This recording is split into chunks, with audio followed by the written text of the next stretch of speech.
Hello my dear friends, कैसे हैं आप सभी। आई होप आप सभी बहुत ही अच्छे होंगे और जो आपकी पढ़ाई है वो भी बहुत अच्छी चल रही होगी। तो यार इस वीडियो के अंदर है ना हम रियल नंबर का कंप्लीट इंट्रोडक्शन पढ़ने वाले हैं जो आपके एमसीक्यू सोल्व करते वक्त बहुत ही काम आने वाला है। यानी इस वीडियो के अंदर हम रियल नंबर के जितने भी कॉन्सेप्ट हो सकते हैं जो एमसीक्यू में लगेंगे उन सभी को सीखने वाले हैं। तो यार आपने जैसे कि चैप्टर का नाम है रियल नंबर, आपने 9th क्लास में पढ़ा होगा कि नंबर्स के बारे में।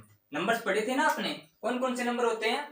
एक होता है हमारा नेचुरल नंबर, आपने 9th क्लास में पढ़ा हुआ है। ये नेचुरल नंबर कहां से स्टार्ट होते हैं, 1 से लेकर आगे तक जितने भी चलते रहे वो सारे हमारे होते हैं नेचुरल है, जैसे 1 2 3 5 अप टू सो ऑन। इसके बाद आपने नंबर पढ़ा होगा होल नंबर। होल नंबर कौन से नंबर होते हैं, जो 0 से स्टार्ट होते हैं और अप टू आगे तक चलते रहते हैं। 3 हो गया, 4 हो गया, 5 हो गया और आगे तक चलते रहो। यानी नेचुरल नंबर और होल नंबर में सिर्फ एक माइनर सा डिफरेंस है, होल नंबर में 0 ऐड हो जाती है, नेचुरल नंबर में 0 ऐड नहीं होती। फिर आपने पढ़ा होगा, कौन से नंबर पढ़े हैं आपने, इंटीजर्स। इंटीजर्स पढ़े हैं ना। इंटीजर्स क्या होते हैं, नेगेटिव, पॉजिटिव प्लस 0, इन तीनों का कॉम्बिनेशन इंटीजर नंबर कहलाता है। यानी इसके अंदर माइनस के नंबर्स भी होते हैं, जो नेगेटिव नंबर होते हैं वो भी होते हैं, 0 भी होती है, और जो पॉजिटिव नंबर होते हैं वो भी इसके अंदर इंक्लूड होते हैं। नेगेटिव नंबर सारे, पॉजिटिव नंबर सारे विद 0, ये सारे नंबर क्या कहलाते हैं, इंटीजर्स। और कौन से नंबर पढ़े हैं आपने, प्राइम नंबर पढ़े हैं। प्राइम नंबर,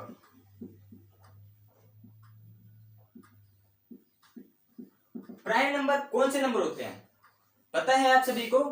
प्राइम नंबर वो नंबर होते हैं जिनके फैक्टर सिर्फ और सिर्फ 1 और वो खुद हो सकता है।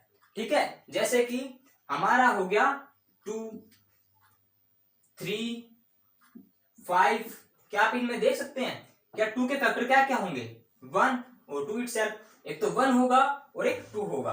इसी तरह अगर मैं 3 के फैक्टर करूं तो 3 के फैक्टर क्या क्या होंगे, 1 होगा और 3 होगा। और अगर मैं 5 के करूं तो इसका भी 1 और 5 होगा। यानी इनके केवल और केवल 2 ही फैक्टर हैं, एक तो 1 आ रहा है और एक वो खुद ही आ रहा है। ठीक है, ऐसे नंबर को हम बोलते हैं प्राइम नंबर। और एक चीज आप नोट करोगे, जो 2 होता है, जो 2 होता है वो अकेला इवन प्राइम नंबर होता है, बाकी सारे ओड प्राइम नंबर्स होते हैं। तो आपसे अगर क्वेश्चन पूछ भी लिया जाए एक ऐसे प्राइम नंबर का नंबर बताओ जो इवन हो, तो वो सिर्फ और सिर्फ 2 है। उसके बाद आपने पढ़ा होगा छोटी क्लासेस में कंपोजिट नंबर।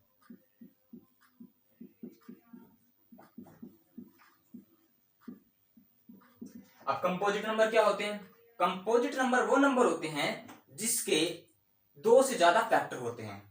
यानी एक और वो खुद तो होना ही चाहिए, उसके अलावा एक और फैक्टर है तो कैसा नंबर हो जाएगा, कंपोजिट। एग्जांपल के लिए मैं ले लेता हूं 4, 6 हो गया, 8 हो गया, 9 10 12, ये सारे हमारे कैसे नंबर है, कंपोजिट। करके देख लो किसी भी एग्जांपल को।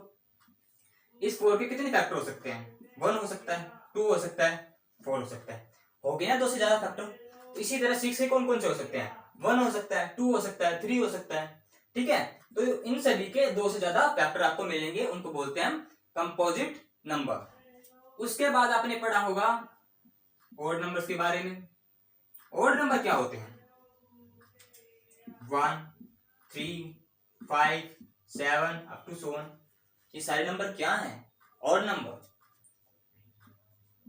इवन नंबर, इवन नंबर कौन से होते हैं, जो 2 से डिविजिबल होते हैं।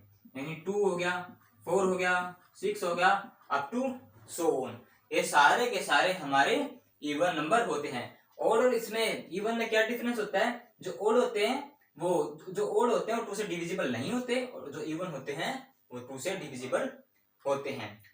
और फिर आपने एक नंबर और पढ़ा होगा, छोटी क्लासेस में पढ़ चुके हैं ये सारे नंबर, तो को प्राइम नंबर। को प्राइम नंबर कौन से होते हैं, जिस नंबर का यानी किन्हीं दो नंबर का जो कॉमन फैक्टर होगा वो सिर्फ और सिर्फ 1 आना चाहिए। जैसे कि अगर मैं लूं 3 और 5, ये पेयर में पता चलते हैं इनको। अगर हमारे पास किन्हीं भी दो नंबर का पेयर है और उनके जो कॉमन फैक्टर है वो 1 आए, सिर्फ और सिर्फ 1। अब फैक्टर करेंगे, फैक्टर करने तो आते हैं ना आपको। अगर मैं 3 के फैक्टर करूं तो क्या आएगा, 3 और 1।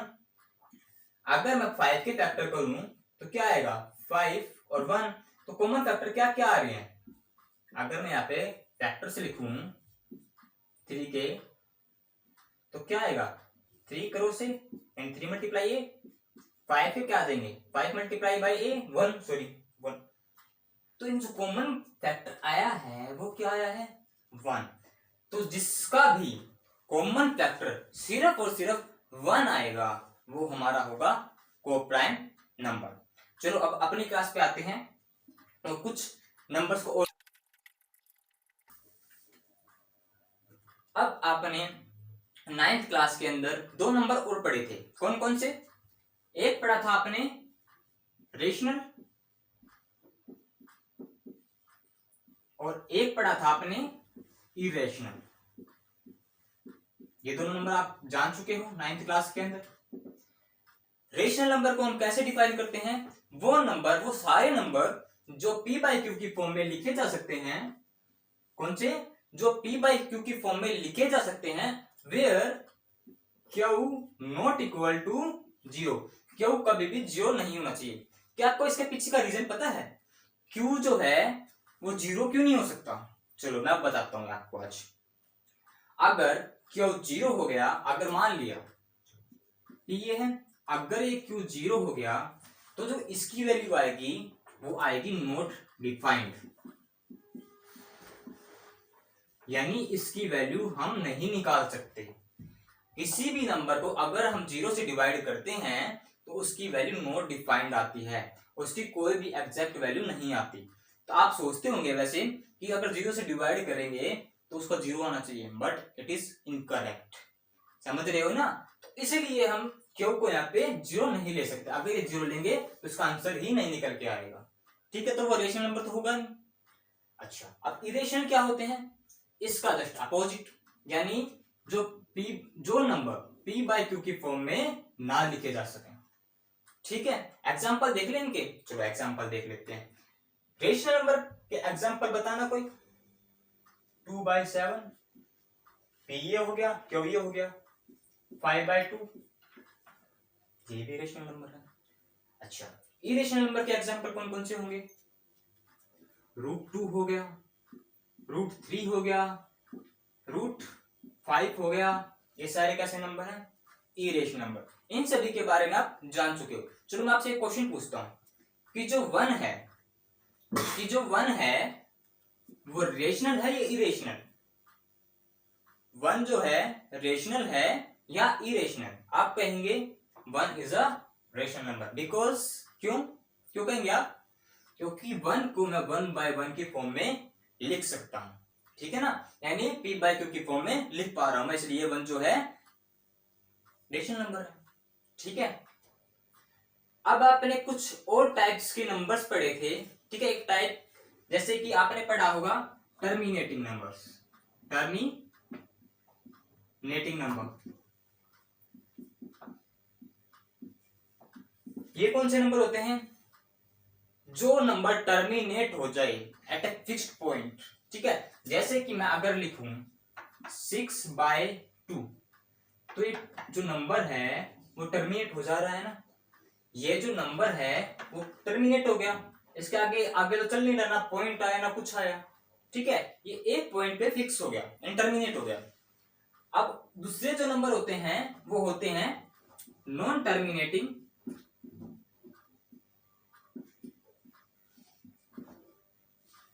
But repeating.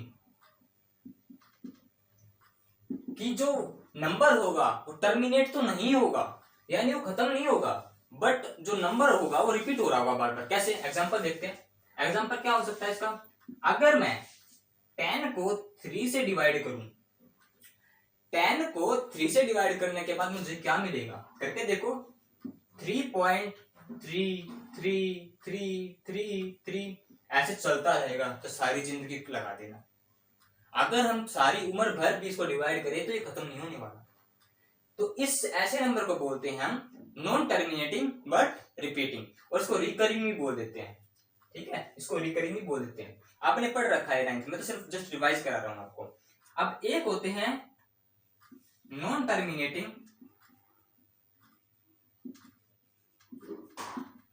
और नॉन रिपीटिंग, कि ना तो वो टर्मिनेट होते हैं और ना ही वो रिपीट होते हैं।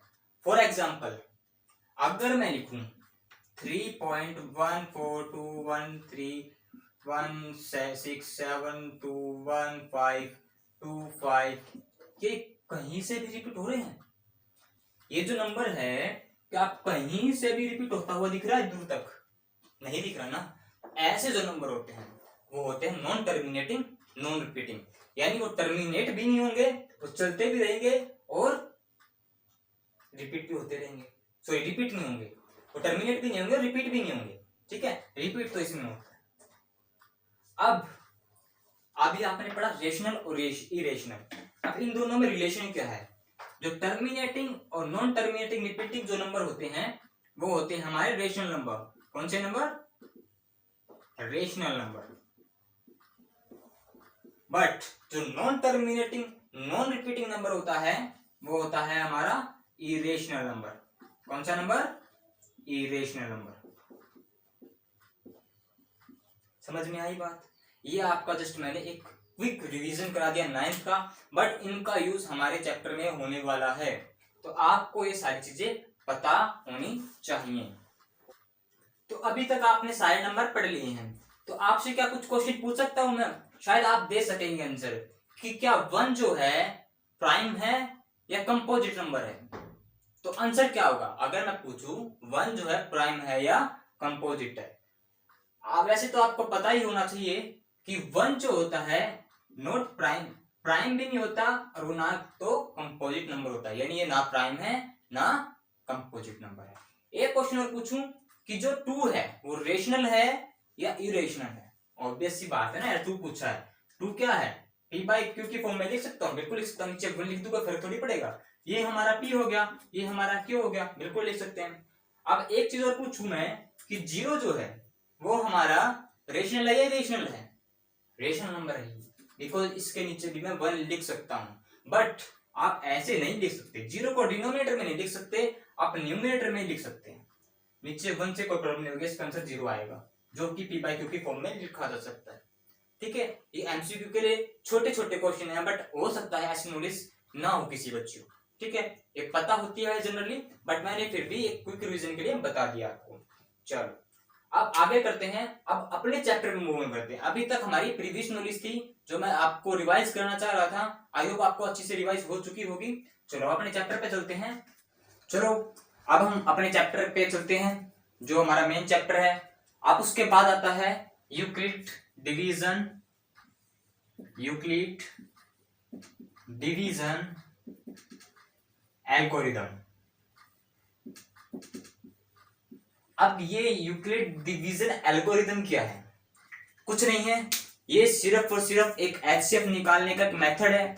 जैसा कि आपको एचसीएफ तो पहले भी निकालना आता ही है। कैसे निकालते थे पहले आप एचसीएफ?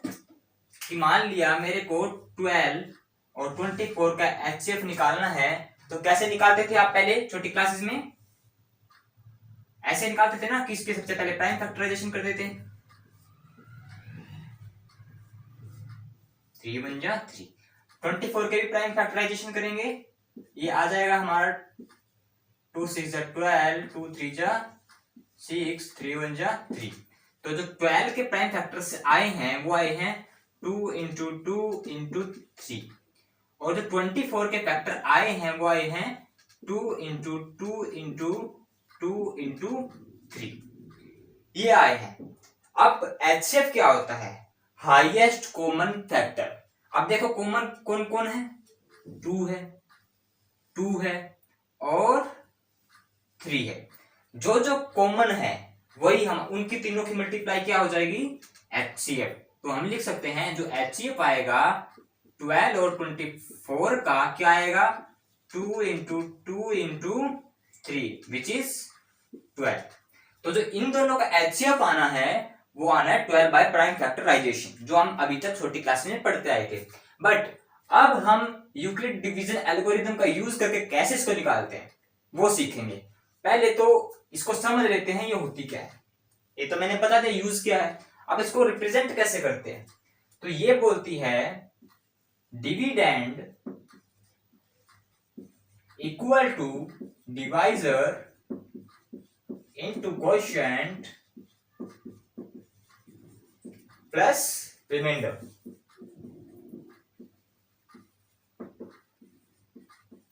आपने डिवाइड तो कराया है ना, पता है ना क्या क्या होता है। जो अगर मैं जो अंदर होता है डिवीजन के वो क्या होता है डिविडेंड, ये क्या होता है डिवाइजर, ये क्या होता है क्वोशिएंट, और नीचे जो बचता है वो होता है रिमाइंडर। इस चीज तो आपको पता ही होगी। इस थ्योरम के अकॉर्डिंग इन चारों चीजों को इस तरह अरेंज करना है। अब मैं इसको और भी शॉर्ट फॉर्म में लिख देता हूं, ठीक है। अब इतना बड़ा तो नहीं लिखूंगा ना बार बार dividend equal to division to, तो मैं लिख देता हूं a equal to B Q plus are, और जो आर होगा हमेशा 0 से तो बड़ा होगा या 0 के इक्वल होगा, जो बी होगा सॉरी जो आर होगा हमारा, और बी से हमेशा ही छोटा होगा। यानी जो हमारा रिमाइंडर आना है ना वो हमेशा 0 से बड़ा या 0 के इक्वल होगा और बी से हमेशा हमेशा छोटा ही होगा। कैसे, एक एग्जांपल लेते हैं, क्यों चिंता कर रहे हो, एग्जांपल लेके समझेंगे बिल्कुल अच्छे से। मान लिया मेरे को बिल्कुल सिंपल से एग्जांपल समझेंगे, 9 को डिवाइड करना है 4 से, ठीक है। अगर मैं 9 को 4 से डिवाइड करता हूं तो क्या बचेगा 2 क्वोशिएंट आ जाएगा और 1 रिमाइंडर। जो जो चीज यहां है इसमें पुट कर दो। ए क्या है मेरा, ए है 9, बी क्या है 4, क्वोशिएंट क्या है 2, रिमाइंडर क्या बचा 1। अब देखो जो रिमाइंडर बचा है वो 0 से बड़ा है नहीं है ना, और बी से छोटा है नहीं, बी क्या है 4, तो 1 तो छोटा है ना 4 से, तो जो मैंने बात बोली थी वो ट्रू होगी ना। तो यही है यूक्लिड डिवीजन एल्गोरिथम। अब इसका यूज कैसे करेंगे हम, अब इसका यूज कैसे करेंगे एचसीएफ फाइंड करने के लिए, ठीक है। अब इसका यूज सीखेंगे हम, क्या सीखेंगे यूज। मान लिया मैं सेम ही 2 नंबर ले लेता हूं, एक मेरे पास नंबर है 12 और एक नंबर है 24। मान लिया मेरे पास एक नंबर है 12 और एक नंबर है 24, और इन दोनों का मेरे को एचसीएफ निकालना है by using Euclid division algorithm. कैसे निकाल लेंगे, जो भी नंबर बड़ा हो, जो भी नंबर बड़ा हो जाएगा हमारा ए, यानी उसको लिखूंगा मैं लेफ्ट हैंड साइड में, और जो छोटा है वो हो जाएगा हमारा डिवाइजर, यानी वो हो जाएगा हमारा बी, ठीक है। अब इसको आप साइड में रफली करके देख सकते हो, बट एमसीक्यू में जरूरत नहीं पड़ने वाली, आप इस मेथड का यूज नहीं करेंगे, ठीक है। आप सिंपल प्राइम फैक्टराइजेशन का यूज करके सिंपली सोल्व करेंगे, क्योंकि ये नया मेथड है और आपकी जरूरत भी नहीं, क्योंकि एमसीक्यू आना सोल्व तो करके ही दिखाना, तो वो पूछेंगे नहीं कि किस मेथड से आपने कराया, तो आप ऐसे ही करेंगे। बट मैं आपको बता देता हूँ, फिर भी आपको आना चाहिए वाला मेथड। कैसे करेंगे, पहले इसको डिवाइड दो। डिवाइड कैसे दोगे कि यहाँ पे 12 है, यहाँ पे 24 है, 12 2 जा 24, यहाँ तो 0 रिमाइंडर बच गया। रिमाइंडर कितना बच गया 0, तो जो मेरा क्वोशिएंट है, क्वोशिएंट क्या आया 2 आ गया ना, और जो रिमाइंडर है वो तो कुछ आया नहीं, 0 आ गया।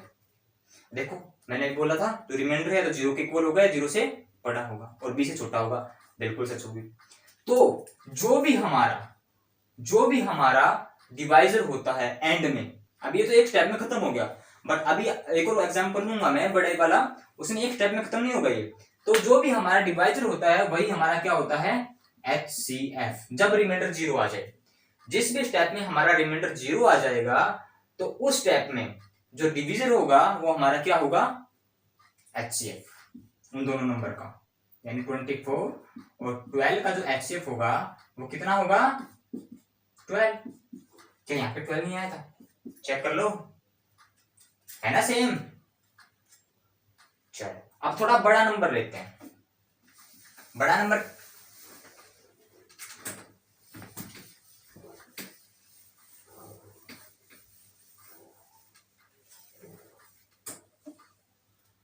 अब थोड़े बड़े नंबर लेते हैं क्या कि लेट क्या ले जल्दी बताओ 135 तुम्हारी एनसीईआरटी से एक क्वेश्चन उठा लिया मैंने 135 और ले लेते हैं 225 इन दोनों का मेरे को एचसीएफ निकालना है by using the Euclid division algorithm कैसे निकालेंगे सबसे पहले हमें क्या करना होता है सबसे पहले लिखेंगे बड़ा नंबर लेफ्ट हैंड साइड फिर लिखेंगे जो छोटा नंबर है वो लेफ्ट हैंड साइड ठीक है उससे पहले उसके बाद आपको कर लेनी है एक रफ डिवाइड मैं इसको रफ कर देता हूं ठीक है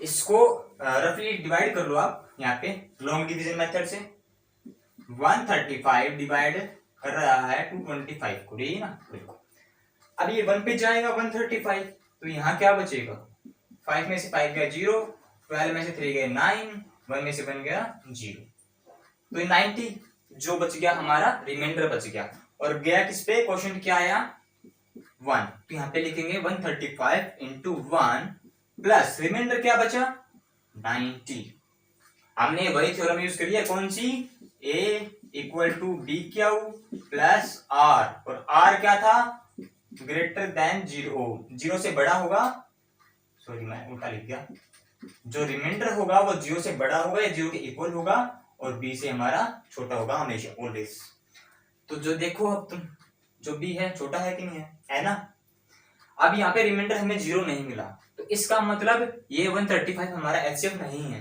जब तक रिमाइंडर 0 नहीं आता हम इसको आगे प्रोसीड करते रहेंगे अब क्या करना है ये जो 135 है अब ये आ जाएगा लेफ्ट हैंड साइड अगले स्टेप में डिवीजर बन जाएगा हमारा डिविडेंड और जो रिमाइंडर था वो बन जाएगा हमारा डिवाइजर अब डिवाइड करो किसको 90 को 135 से सॉरी मैं उल्टा बोल गया 90 डिवाइड करिएगा 135 को तो करो 90 बन जा 90 तो 5 बच गए यहाँ से और 13 में से 9 गए 45 बच गया आपके पास तो क्वेश्चन फिर से क्या आया 1 ही आया और जो रिमाइंडर आया मेरा 45 आया समझ रहे हो ना अब फिर से वही करेंगे जो हमारा डिवाइजर होगा वो फिर से नीचे आ जाएगा यानी डिविडेंड बन जाएगा और जो हमारा रिमाइंडर होगा वो बन जाएगा डिवाइजर अब इसको फर्दर डिवाइड करो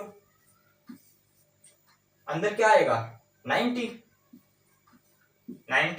45 तो जा कितने होते हैं 90 तो अब की बार देखो रिमाइंडर 0 आ गया ना 0 तो यानी 45 टू जा 90 प्लस रिमाइंडर 0 और अब देखो रिमाइंडर 0 आ गया ना अब मुझे कुछ नहीं करना जो 45 है जो ये 45 का वही हमारा क्या है एचसीएफ किस का ये हमारा एचसीएफ है किसका 135 और 225 क्या है 45 करेक्ट समझ गए तो ये सिंपल सा प्रोसेस है वैसे ज्यादा मुश्किल नहीं है आप लॉन्ग डिवीजन से भी निकाल सकते थे वैसे आपने ये भी निकाला but prime factorisation is much easier than that क्योंकि तुम्हारी अभी प्रैक्टिस नहीं है मुश्किल नहीं है ये प्रैक्टिस नहीं है तो आप उसी से करना मेरे हिसाब से तो आप देख सकते हो अगर आपकी इसकी प्रैक्टिस हो चुकी है तो आप इससे भी कर सकते हो बट ऑब्जेक्टिव में कोई नहीं पूछने वाला आपने किस मेथड से करा आपको ऑप्शन टिक करना ठीक है चलो आगे करते हैं अब आपके जो बुक है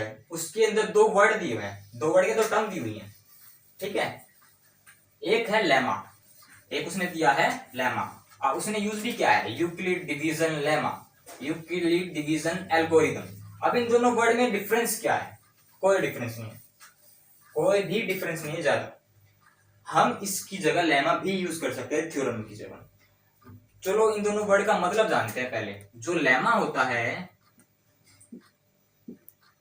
होता है वो एक प्रूफ स्टेटमेंट होती है जो काम आती है किसी दूसरी स्टेटमेंट को प्रूव करने में तो लिख सकते हैं हम इसकी define it is a proven statement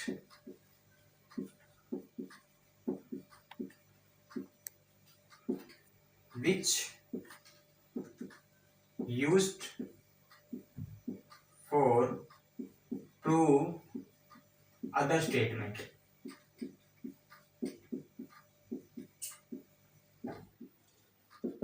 ठीक है ना, समझ गए ना। ये एक ऐसी स्टेटमेंट होती है जो प्रूव है और दूसरी स्टेटमेंट को प्रूव करने के काम आती है। अब वर्ड आता है एल्गोरिदम। एल्गोरिदम क्या है?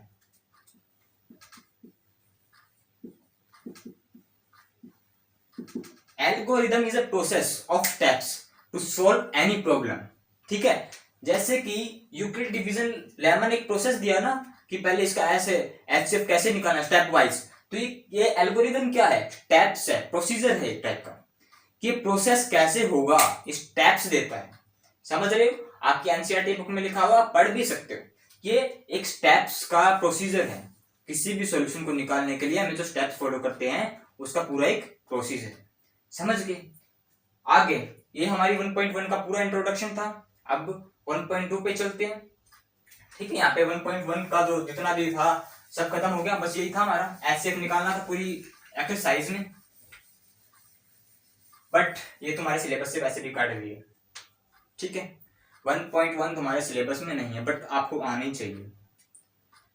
अगर आप आगे मैथ लेने वाले तो बिल्कुल ही आनी चाहिए।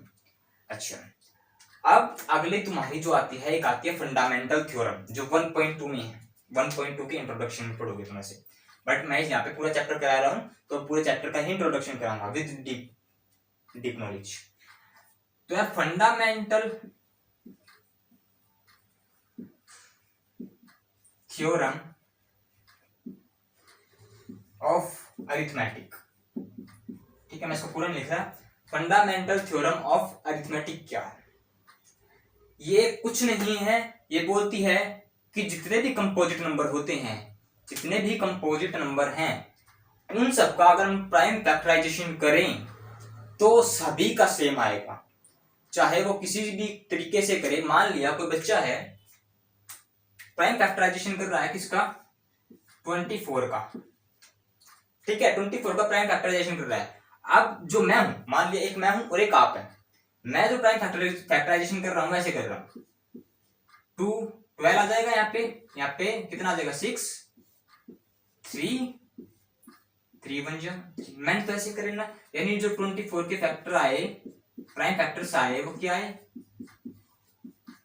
ये आए ना। और आप कर रहे हो, आप थोड़ा सा अलग सोच रहे हो। कैसे करोगे आप ऐसे कर रहे हो कि आपने पहले ही 3 ले लिया। ठीक है, क्योंकि 3 की टेबल में आता है। ये कितना हो जाएगा? 3 8 जा 24, ये 4 आ जाएगा, 2 2 जा 4, 2 1 जा 2। आपने ऐसे करे तो आपके जो फैक्टर क्या है, आपके फैक्टर क्या है? ये तो मैं हूं और ये आप है। ठीक है, ये आप है। तो देखते हैं आपने फैक्टर कैसे करे। 3 इंटू 2 इंटू 2 इंटू 2 इंटू 1। तो जो फैक्टर है वो तो सेम है ना, बिल्कुल। देखो 2 कितनी टाइम है? मैंने जब करे 3 टाइम, आपने करे तो 2 कितनी टाइम है? 3 टाइम।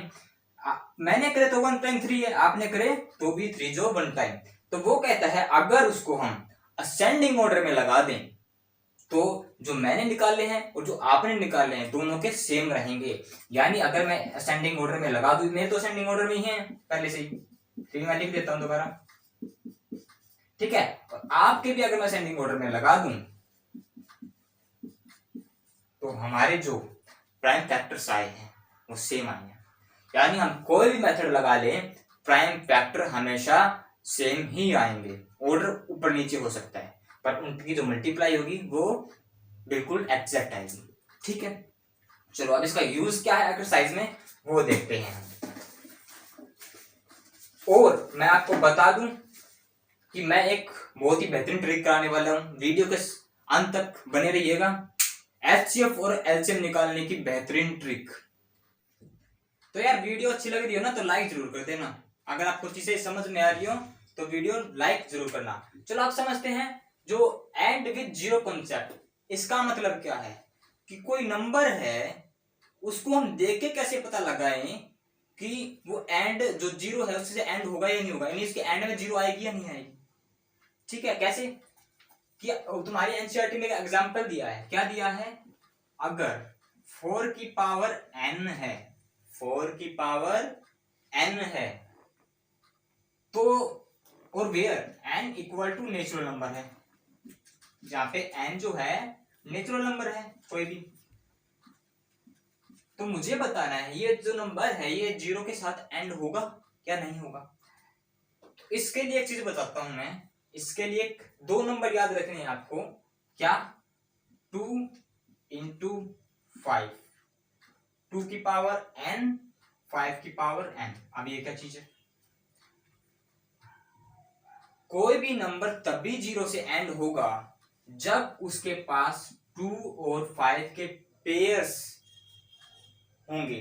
ठीक है, अगर उसके पास 2 और 5 के पेयर्स नहीं हैं तो वो 2 से बिल्कुल भी एंड नहीं होगा।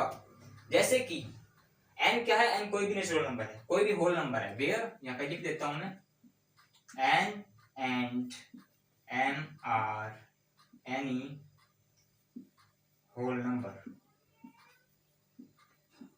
ठीक है, जो n और m है वो कोई भी होल नंबर हो सकते हैं, 0 से लेकर कुछ भी हो सकता है। अब इस चीज को देखो, इसको मेरे को देख के बताना है बस, ये 0 से एंड होगा या नहीं होगा। कैसे बताऊंगा? देखो, अब मैं 4 को कैसे लिख सकता हूं? लिख सकता हूं ना। और क्या मैं इसको ऐसे भी लिख सकता हूं? अब नीचे देखो, जो बेस है मेरा, ये कहलाता है बेस। जो बेस है मेरा, क्या वहां पे 2 और 5 दोनों हैं? नहीं है। अगर 2 और 5 दोनों नहीं है तो इसका मतलब क्या हो गया? ये जो है टर्म 0 से एंड नहीं होगी, 0 से एंड नहीं होगी। ठीक है,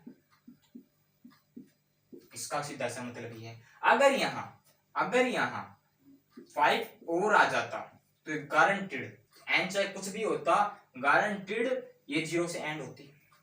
समझ रहे हो? एक और एग्जांपल है तुम्हारी एनसीईआरटी में ही, वो क्या है देखते हैं।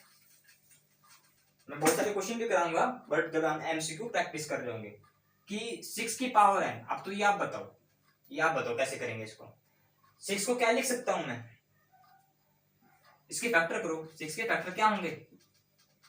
2 और 3, यानी 6 को मैं लिख सकता हूं 2 इंटू 3। क्या यहाँ पेयर किसके चीज के हैं? 2 और 3 के। और मुझे चाहिए किसके थे?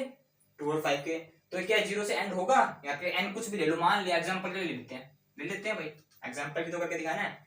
2 ले लिया मैंने, तो कितना आएगा ये करके देखो। 3 2 जा 6, 6 जा 36। क्या 0 से एंड हुआ? नहीं हुआ ना। अब चलो एक 2 और 5 का पेयर लेके देखो, और n फिर कुछ भी लेके देखो। मैं ले लेता हूँ जैसे 10 लिया मैंने, 10 नहीं 2 कुछ और लेते हैं,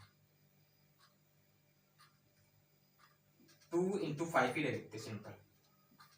ठीक है, 2 और 5 एक ही पेयर ले लेते हैं, बाकी छोड़ो, बाकी तो अपने आप भी कर सकते हो। और मैं यहाँ पे पावर कुछ भी ले लेता हूँ, मान लिया मैंने 2 पावर ले ली। ठीक है, अभी पेयर बन गया ना। अब देखो 5 2 जा 10, और 10 का जो स्क्वायर होगा क्या होगा? 100 ना, तो होगी 0 से एंड। अब यहाँ पे कुछ भी रखते चलो तुम, अगर 2 और 5 का पेयर बन रहा है तो कुछ भी रख लो, यहाँ पे भी 3 हो जाएगा फिर। ठीक है, जितनी पावर बढ़ाओगे उतनी 0 आती जाएंगी। समझ रहे हो? तो इसी तरह ये जो कॉन्सेप्ट है वो काम करता है। हम बहुत सारे क्वेश्चन करने वाले हैं, ऐसे क्वेश्चन आते भी हैं। ठीक है, चलो अगली एक्सरसाइज पे चलते हैं। इसका ही 1.2 का भी हमारा जो इंट्रोडक्शन था वो खत्म हो चुका है। 1.3 क्या बोलती है? अभी हमने थोड़ी देर पहले एक चीज डिस्कस करी थी, क्या? रेशनल और इरेशनल नंबर के बारे में। रेशनल और इरेशनल नंबर के बारे में, इसकी भी जरूरत नहीं है, हमने करी थी ना अभी थोड़ी देर पहले। एक रेशनल नंबर के बारे में और एक इरेशनल नंबर के बारे में। तो 1.3 में हमें रेशनल तो नहीं पढ़ने, बट इरेशनल जरूर पढ़ने हैं। कौन से नंबर पढ़ने हैं हमें? इरेशनल। इरेशनल कौन से नंबर होते हैं पता था अभी तो, जो पी बाई क्यू की फॉर्म में नहीं लिखे जा सकते। सिंपल है ना। तो 1.3 क्या कहती है? सिर्फ और सिर्फ आपके सिलेबस से भी काट दी गई है फिलहाल तो इस ईयर के लिए। उसमें सिर्फ यही बताना है कि उसमें प्रूफ दे रखे थे कि जैसे √3 होगा, उसको प्रूव करो, ये रेशनल है इरेशनल है। √2 है, इसको प्रूव करो। प्रूफ तो हमें नहीं करनी अब, बस पता होना चाहिए। चलो मैं एक चीज बता देता हूं कि जितने भी कि जो इरेशनल नंबर होते हैं उसकी पहचान कैसे करें। अभी तो छोटे छोटे इनको तो याद कर लेंगे हम। एक तरीका बता देता हूं मैं कैसे, कि जितने भी अंडर रूट के अंदर अंडर रूट के अंदर प्राइम नंबर होंगे, ठीक है, जितने भी अंडर रूट के अंदर प्राइम नंबर होंगे वो सारे के सारे, बिल्कुल सारे, वो होंगे इरेशनल नंबर। करके देख लो आप, ये क्या 3 प्राइम नहीं है, क्या 2 प्राइम नहीं है, इनके अंदर रखो, ठीक है। और एक चीज और बताता हूं कि जितने भी नॉन परफेक्ट स्क्वेयर्स हैं, क्या क्या कहा मैंने, नॉन परफेक्ट स्क्वेयर है, क्या है, जो नॉन परफेक्ट स्क्वेयर है, लाइक कि एग्जांपल ले, जैसे कि 6 हो गया, क्या 6 का कोई परफेक्ट स्क्वेयर होता है, 8 ले लो, 8 का कोई परफेक्ट स्क्वेयर है, 9 ले लो, 9 का तो होता है, तो ये इरेशनल नहीं है, समझ रहे हो। 10 ले लो, इसी तरह 11 ले लो, अप टू बहुत सारे नंबर है, 15 ले लो, 18 ले लो, 16 ले लो, 16 लोगे तो क्या है, ये भी इरेशनल नहीं है, यानी ये दोनों नंबर कैसे हैं, रेशनल, कैसे हैं, रेशनल, समझ रहे हो। बस 1.3 इतना ही बोलती है कि रेशनल इरेशनल नंबर की पहचान करनी, कैसी पहचान होती है, कौन से रेशनल है। हाँ, एक चीज और बताऊंगा मैं कि वो हम जब क्वेश्चन करेंगे तब कर लेंगे वो चीज कवर, कि जब सॉरी कि जब हम रेशनल में इरेशनल नंबर ऐड करते हैं तो क्या होता है, तो इरेशनल नंबर ही मिलता है। वैसे तो मैं अगर इसका आंसर बताऊं तो इरेशनल नंबर ही मिलेगा मेरे को, बट ये सारी चीजें जब हम एमसीक्यू करेंगे उसके अंदर सारी चीज कवर कर लेंगे, हम उसमें मल्टीप्लिकेशन भी पढ़ लेंगे कि इरेशनल के साथ मल्टीप्लाई कर रहे हैं तो क्या हो रहा है, रेशनल की एडिशन कर रहे हैं इरेशनल के साथ तो क्या हो रहा है, वो सारी चीजें हम एमसीक्यू के साथ ही प्रैक्टिस करेंगे, इसका अलग से नहीं पढ़ेंगे हम इंट्रोडक्शन, ठीक है। ये चीजें मैं वहीं पे करा दूंगा आपको। चलो, ये 1.3 भी आपकी हो गई कंप्लीट, इतना सा था बस, इसमें आपको पहचान ही रखनी थी, और इस साल तो ये सिलेबस में भी नहीं है, बट फिर भी मैं बोल रहा हूँ ये 1.4 से रिलेट हो सकती है, ठीक है, डायरेक्ट और इनडायरेक्ट दोनों तरीकों से। तो 1.4 में हम देखने वाले हैं क्या, कि जो रेशनल नंबर होंगे, क्या जो रेशनल नंबर होंगे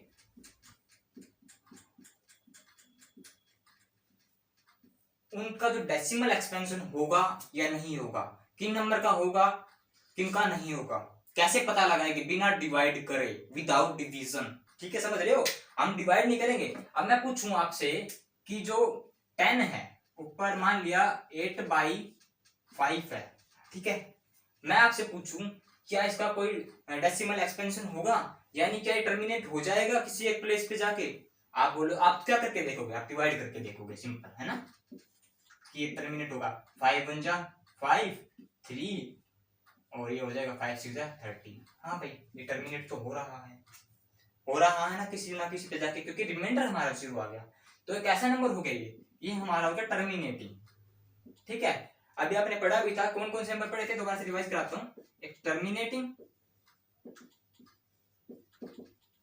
दूसरा था टर्मिनेटिंग बट, सॉरी मैं उल्टा लिख गया, नॉन टर्मिनेटिंग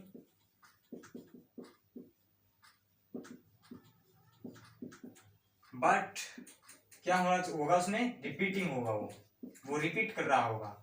और एक थर्ड वन पढ़ा था हमने, क्या, नॉन टर्मिनेटिंग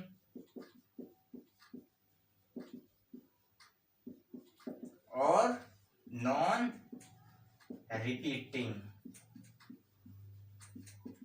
देखो, एक चीज तो मैं डायरेक्ट ही बता दूं, ये दोनों जो नंबर हैं वो टर्मिनेट हो सकते हैं, और ये तो किसी भी हालात में टर्मिनेट होने वाला है ही, ठीक है। यानी दो ऊपर की जो कंडीशन है, जो दोनों ऊपर वाली टर्म है, ये टर्मिनेट हो सकती हैं, बट ये वाली बिल्कुल ही नहीं होगी, यानी इसमें हम ये नहीं पढ़ेंगे, ठीक है। इसको तो बिल्कुल कंसीडर ही नहीं करना, अगर ये नॉन टर्मिनेटिंग नॉन रिपीटिंग है उसको बिल्कुल ही रिजेक्ट कर देना है। अब हम ये चीज निकाल लेंगे कैसे, ठीक है, अब वो देखते हैं। अब आपको पता है कि जो rational number p by q की फॉर्म में लिखा जाता है, चलो ये तो आपको पता। अब मैं आपसे पूछूं क्या, कि जो 8/45 है, ठीक है, अभी तो बड़ा नंबर हो गया ना, अब आप इसको डिवाइड कैसे करोगे, इस अब आपको बताना है कि टर्मिनेट होगा या नहीं होगा। कैसे चेक करेंगे? आपको कुछ नहीं करना। अब ये तो मुझे पता है पी बाई क्यू की फॉर्म में लिखा हुआ है और क्यू जीरो भी नहीं है, तो यहाँ पे सिर्फ आपको क्या चेक करना है, जो क्यू है वो 2 इंटू एम के पेयर बना रहा हो, चाहे एक पेयर हो। ये बात ध्यान से सुनना, चाहे एक पेयर हो, अगर एक सिंगल पेयर है तो भी वो टर्मिनेट हो जाएगा। अगर एक भी पेयर बन ही नहीं रहा है तो वो टर्मिनेट बिल्कुल भी नहीं होने वाला। यानी आपको 45 के तो फैक्टर करने पड़ेंगे, इतनी मेहनत तो आपको करनी पड़ेगी। यानी अगर मैं इसके 5 से कर लूँ, 5 9 जा तो 3 3 जा हो जाएगा, यानी इसके फैक्टर आगे 5 3, यानी इसको मैं ऐसे लिख सकता हूँ, ठीक है, लिख सकता हूँ ना। 3 2 टाइम्स था तो मैंने स्क्वायर लगा दिया, 5 1 टाइम था तो इसको मैंने ऐसे लिख दिया। अब यहाँ पे देखो, क्या आपको 2 और 5 का पेयर दिख रहा है? नहीं दिख रहा ना, तो इसका मतलब ये टर्मिनेटिंग तो नहीं होगा। ये कैसा होगा? Non terminating. ये आपके क्वेश्चन बनता है, आप देख के ही बताओगे, सिर्फ ये करोगे और आंसर खटाक, जब ही आंसर मिलेगा आपको। चलो एक और एग्जांपल लेते हैं, बड़ा सा ले लेते हैं कि बार कुछ, ठीक है। और क्या ले सकते हैं हम? अब मैं करके देखूं कि 3/8, चलो ये वाला चेक करते हैं। 3/8 कोई नंबर है हमारे पास, ये टर्मिनेट होगा या नहीं होगा?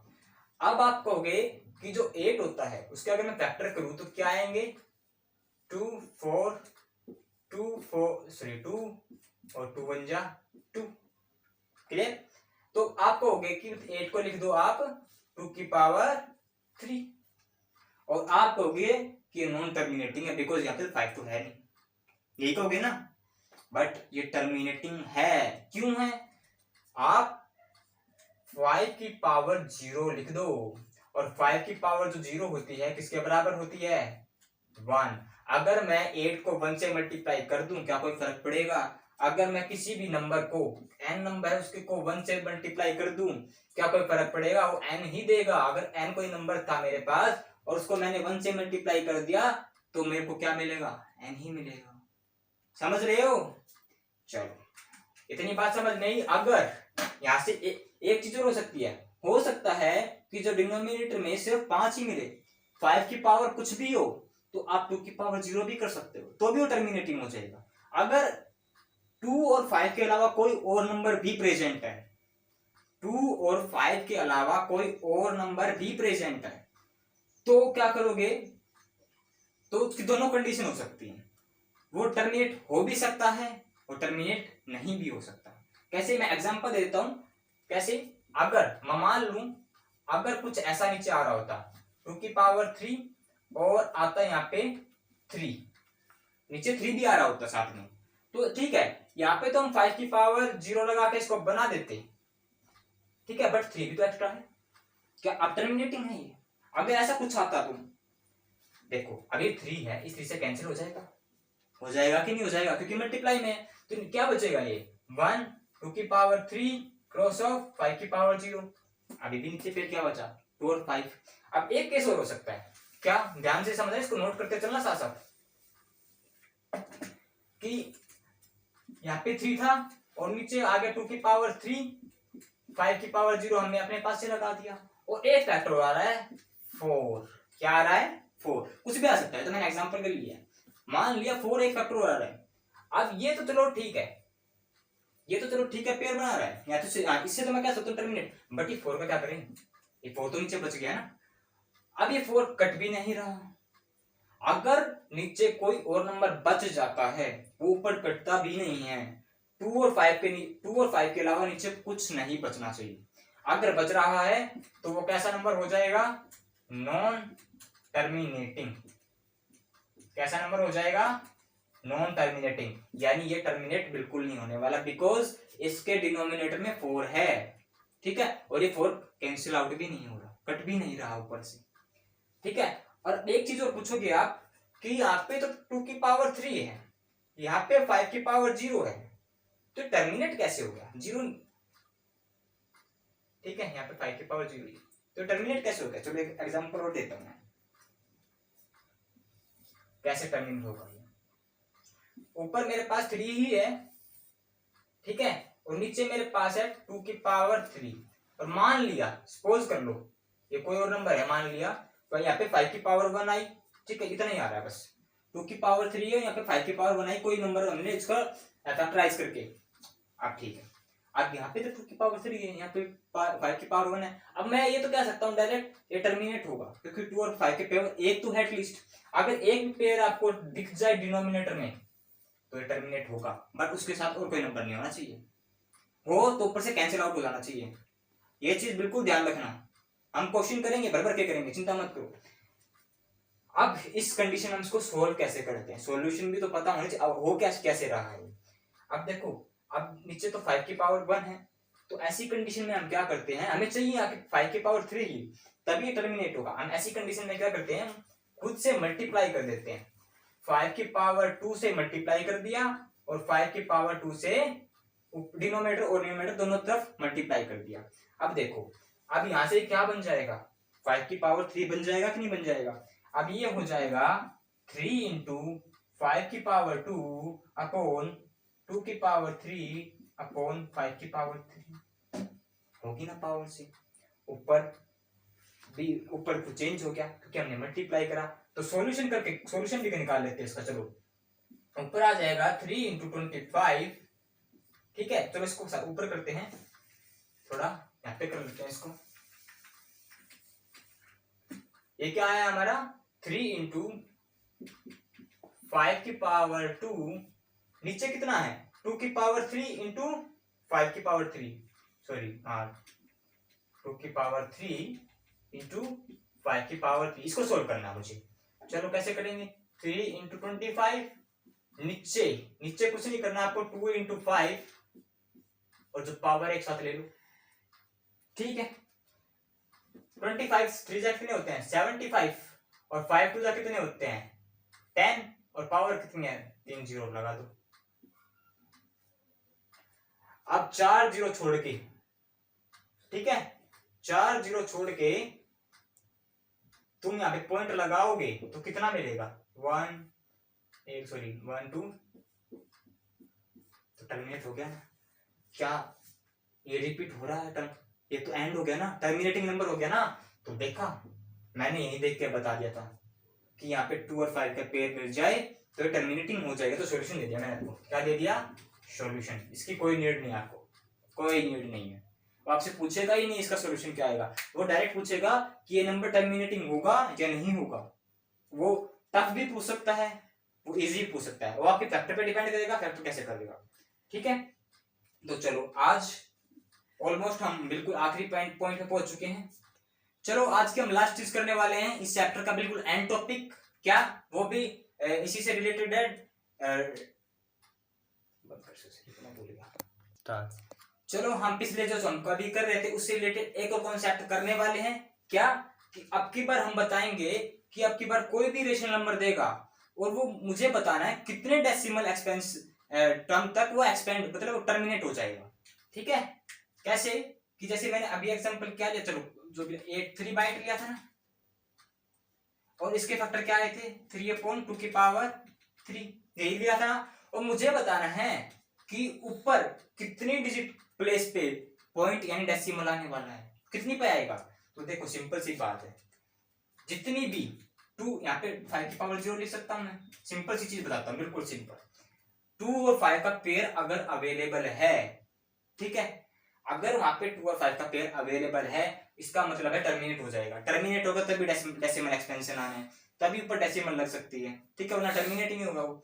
अच्छा अब मुझे बताना है कितनी डिजिट प्लेस पे होगा, यानी उस पे कितना हुआ था अभी हमने करा था, मैं भूल गया, चलो करके देख लेते हैं फटाफट, चलो छोड़ उसको, मैं सिर्फ डायरेक्ट बताता हूँ, 2 की पावर 3 है और 5 की पावर 0 है, जिसकी भी पावर ज्यादा होगी उतनी ही डिजिट प्लेस पे वो एक्सपेंड हो जाएगा, यानी इसका आंसर जो होगा 0.003 होगा, 2 की पावर 3 देखकर जिसकी भी पावर ज्यादा है 5 और 3 में से उतनी ही डेसिमल प्लेस पे वो एक्सपेंड हो जाएगा, ठीक है, वहां पे उसकी डेसिमल आ जाएगी, समझ रहे हो, चलो इसको करके भी देख लेते हैं दोबारा से, 2 की पावर 3 क्रॉस ऑफ 5 की पावर 0, और यहां लिख सकता हूं मैं यानी 5 की पावर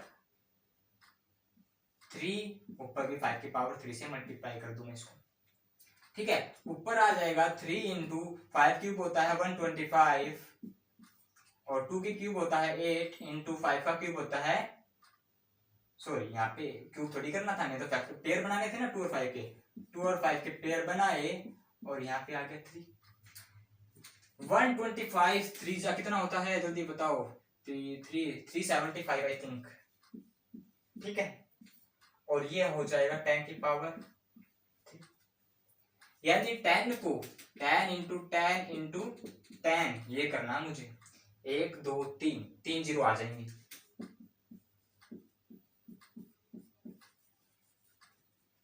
ठीक है। यानी जो डेसिमल एक्सपेंशन आया वो कहां आया, 1 2 3,